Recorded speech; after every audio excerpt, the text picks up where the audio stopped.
आदाब नाजरीन, इस्तकबाल है आप सभी का मुल्क की बात में। मैं हूं आपके साथ ऐश्वर्या सेठी। खबरें शुरू करने से पहले एक नजर सुर्खियों पर। गजा में 2 इजरायली फौजी हलाक और 4 जख्मी। वेस्ट बैंक में भी 3 इजरायली हलाक और 4 जख्मी। दिल्ली असेंबली इंतखाबात की तारीखों का हुआ ऐलान। 5 फरवरी को होगी वोटिंग, 8 को आएंगे नतीजे। अगले महीने होने हैं दिल्ली में असेंबली इलेक्शन से पहले आम आदमी पार्टी ने लॉन्च किया कैंपेन सॉन्ग। इंडिया गेट का नाम भारत माता द्वार करने की मांग। बीजेपी अकलियती मोर्चे के सदर ने मोदी को लिखा खत। अफगानिस्तान और पाकिस्तान के बीच छिड़ी जंग, हमले में मारे गए 47 जवान, कई जख्मी। आम आदमी पार्टी लीडर ने खुद को बेल्ट से पीटा, वीडियो वायरल। कहा इससे लोगों का सोया हुआ जमीर जागेगा। दिल्ली, बिहार और बंगाल में भूकंप के झटके। नेपाल में आया 7.1 रेक्टर स्केल का भूकंप। बच्चों को चपेट में ले रहे HMPV वायरस ने बढ़ाई टेंशन। मुल्क की 5 रियासतों में आए केस, जारी हुई advisory. Microsoft CEO Satya Nadella ने PM मोदी से की मुलाकात। हिंदुस्तान में AI फ्यूचर पर हुई बातचीत। इजरायली फौज ने ऐलान किया है कि पीर के दिन शुमाली गजा की पट्टी में लड़ाई में 2 इजरायली फौजी हलाक और 4 जख्मी हो गए। दोनों हलाक होने वाले फौजियों का ताल्लुक निहाल ब्रिगेड से था। जख्मी फौजियों को इलाज के लिए इजराइल मुंतकिल कर दिया गया है।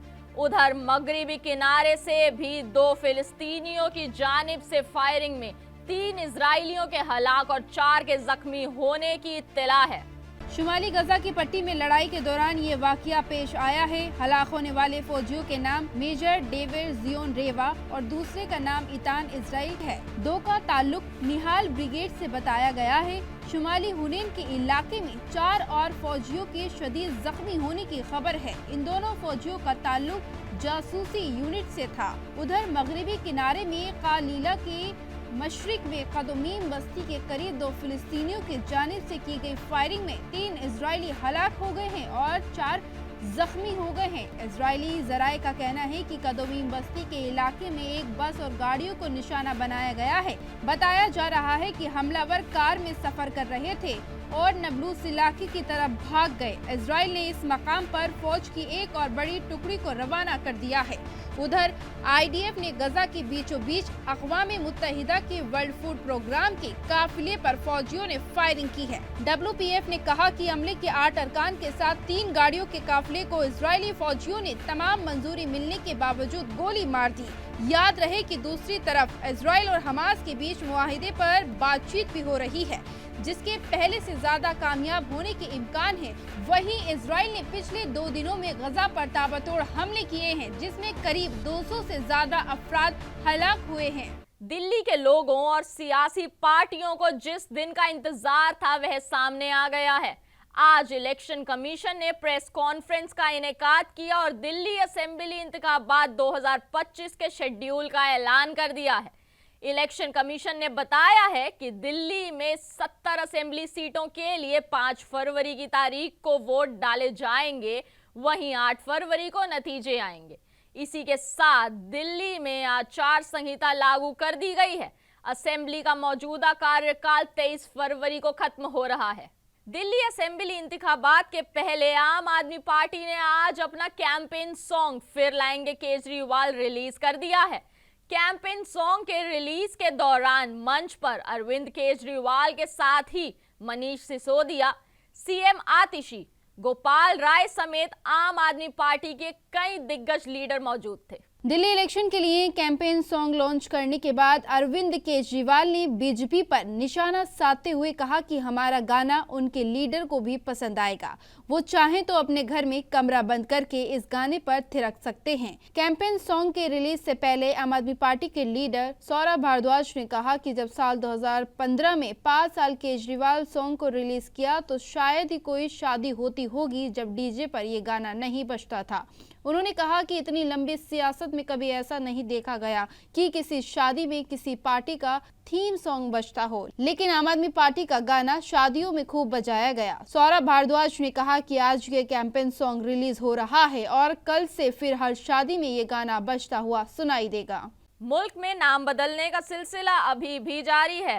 बीते कुछ सालों में कई रेलवे स्टेशन, जिला और गांव के नाम बदले गए हैं, लेकिन अब इंडिया गेट का नाम बदलने की मांग की है। ये मांग बीजेपी अक़लियती मोर्चा के नेशनल प्रेसिडेंट जमाल सिद्दीकी ने पीएम मोदी से खत लिखकर की है। बीजेपी लीडर जमाल सिद्दीकी ने पीएम मोदी को एक खत लिखकर इंडिया गेट का नाम बदलने की मांग की है। उन्होंने पीएम मोदी से मांग करते हुए कहा है कि दिल्ली वाजे इंडिया गेट का नाम बदलकर भारत माता द्वार किया जाए।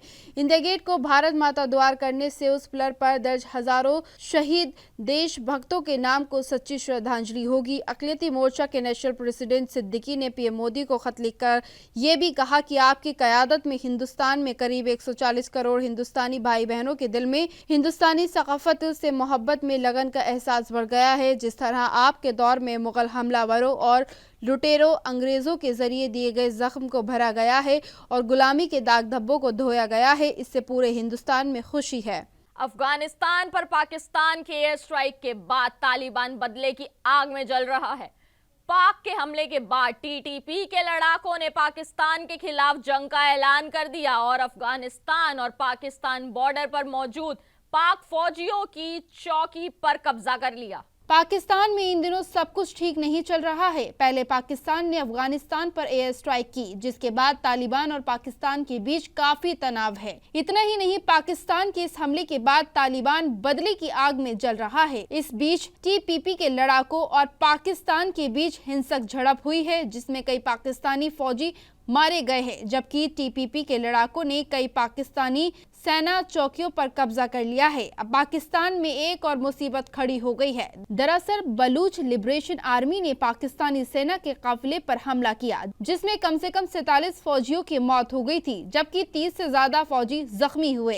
ये हमला 4 जनवरी 2025 को बलूच लिबरेशन आर्मी की फिदाई यूनिट मजीद ब्रिगेड द्वारा किया गया था। टीटीपी ने पाकिस्तानी फौज की तरफ से चलाए जाने वाले सभी तरह के बिजनेसेस को भी निशाना बनाने की धमकी दी है। गुजरात से आम आदमी पार्टी के लीडर गोपाल इटालिया का एक वीडियो सामने आया है, जिसमें गोपाल खुद को बेल्ट से मार रहे हैं। उन्होंने खुद पर करीब 6 बार वार किए। उन्होंने कहा कि इटालिया पुलिस के जरिए अमरेली की एक खातून को पीटा गया और उसका जुलूस निकाला गया। बीजेपी हुकूमत घोटालेबाजों को बचाती है, लेकिन एक खातून को सजा देती है। मुतासिर खातून को इंसाफ दिलाने के लिए मैं एसपी से भी मिला, लेकिन कुछ नहीं हुआ। मैं माफी मांगता हूं और आज खुद को सजा दूंगा, इससे लोगों का सोया हुआ जमीर जागेगा। इतना कहते ही उन्होंने पैंट से बेल्ट निकाला और खुद को मारने लगे। हालांकि मंच पर मौजूद लीडरों ने उन्हें रोकने की कोशिश की।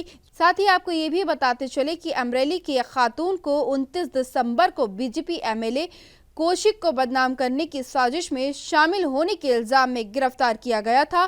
कोर्ट ने 3 जनवरी को खातून को जमानत दे दी थी। मुतासिर खातून ने पुलिस पर मारपीट का इल्जाम लगाया था।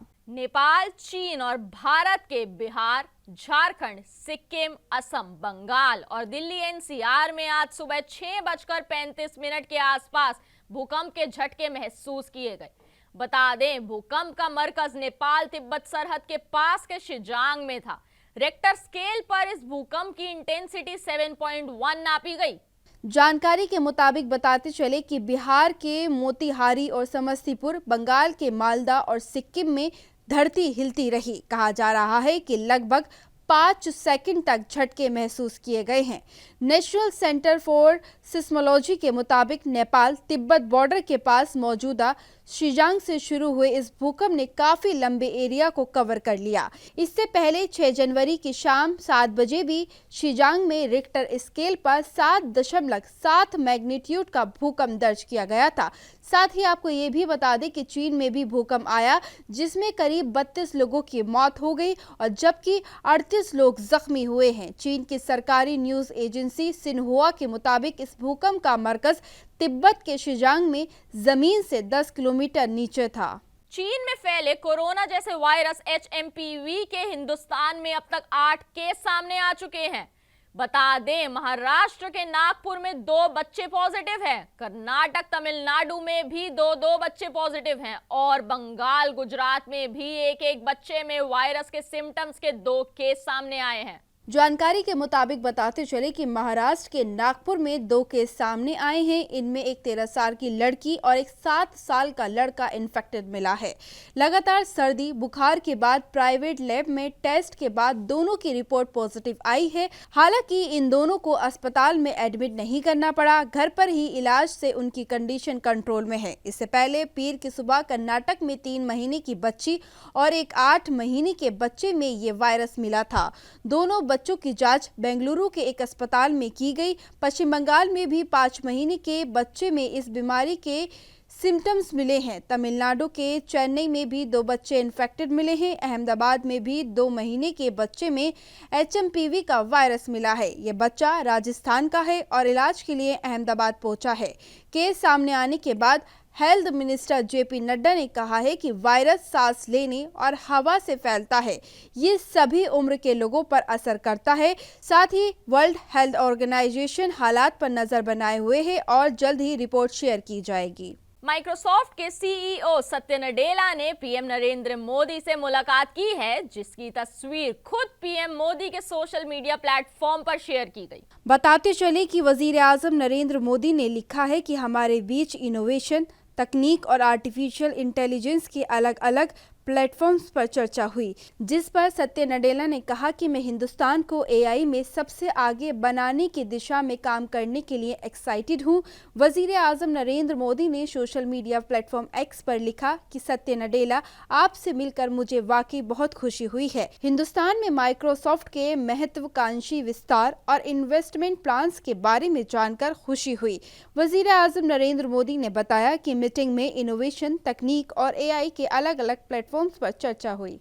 जमीयत उलेमाए हिंद के सदर मौलाना अरशद मदनी ने जमीयत उलेमाए हिंद के हेडक्वार्टर में तालीमी साल 2024-2025 के लिए स्कॉलरशिप का ऐलान कर दिया है। जानकारी के मुताबिक बताते चले कि जमीयत उलेमाए हिंद और मौलाना हुसैन अहमद मदनी चैरिटेबल ट्रस्ट साल 2012 से मेरिट की बुनियाद पर चुने जाने वाले गरीब तलबा को स्कॉलरशिप फराहम कर रहा है। जमीयत सदर मौलाना अरशद मदनी ने पीर को जारी बयान में कहा है कि तालीम के बिना कोई कौम तरक्की नहीं कर सकी है, इसीलिए जमीयत हर साल इंजीनियरिंग, मेडिकल, एजुकेशन और जर्नलिज्म से मुतालिक या किसी भी टेक्निकल और प्रोफेशनल कोर्स में पढ़ रहे फाइनेंशियली रूप से कमजोर ऐसे तलबा को स्कॉलरशिप देती है जिन्होंने पिछले साल के इम्तिहान में कम से कम 75% मार्क्स हासिल किए हों। उन्होंने बताया कि साल 2024-2025 के लिए स्कॉलरशिप फॉर्म जमा करने की आखिरी तारीख 15 जनवरी 2025 होगी और इसके फॉर्म इंस्टीट्यूट की वेबसाइट यानी कि www.jamiyatulemaehind.com से डाउनलोड किए जा सकते हैं। उन्होंने बताया कि पिछले साल भी अलग अलग कोर्सेज से चुने गए सभी मजहब के करीब 925 तलबा को स्कॉलरशिप दी गई थी। हजरत ख्वाजा गरीब नवाज के 813वें उर्स में सियासी पार्टियों के जरिए चादर चढ़ाने का सिलसिला जारी है। PM नरेंद्र मोदी और वजीर दिफा राजनाथ सिंह की चादर के बाद अब महाराष्ट्र से शिवसेना और जम्मू कश्मीर के मुख्यमंत्री उमर अब्दुल्ला की चादर भी अजमेर पहुंची है। उद्धव ठाकरे की तरफ से उनके नुमाइंदा मुजफ्फर और नौमान ये चादर लेकर अजमेर पहुंचे हैं, जहां दरगाह के खादिम सैयद नौमान चिश्ती की सदारत में अकीदत की ये चादर पेश की गई।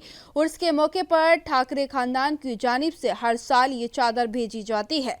चादर के साथ उद्धव ठाकरे का एक पैगाम भी दरगाह में सुनाया गया। वहीं इस मौके पर जम्मू कश्मीर के वजीर आला उमर अब्दुल्ला की तरफ से भी मखमली चादर और अकीदत के फूल पेश किए गए।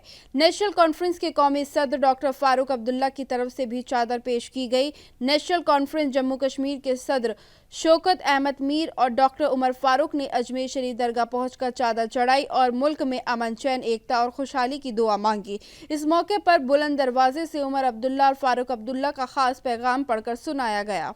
इंडोनेशिया ने 6 दिसंबर को फ्री मील प्रोग्राम शुरू किया है।